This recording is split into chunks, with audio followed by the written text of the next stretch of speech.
राहुल गांधींच्या मतचोरीच्या आरोपांच्या सुरात आता राज ठाकरेंचाही सूर। राहुल गांधींच्या आरोपांची चौकशी करा, 2014 पासूनची गडबड समोर येईल असं आव्हान।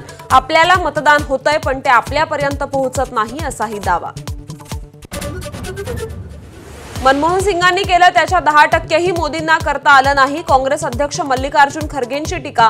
शांतपणे काम करण्याचा मनमोहन सिंगांचा स्वभाव आदर्शवत, खरगेंचे गौरवोद्गार।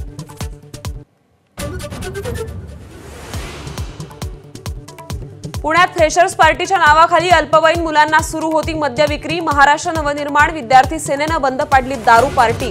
किकी पब मधला धक्कादायक प्रकार।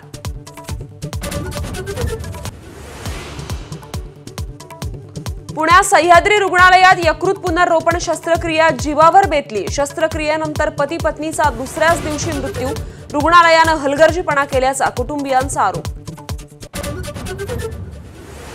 रत्नागिरीतल्या कशेडी बोगद्याजवळ मालवणला चाललेली गणेश भक्तांची बस जळून खाक। जीवितहानी नाही, प्रवाशांचं सामान जळालं। गणेशोत्सवासाठी कोकणात निघालेल्या गणेश भक्तांचे हाल। ठाणे स्थानकात गाडीच्या वेळेआधी तब्बल 25 तास प्रवासी रांग लावून फलाटावरच बसतान।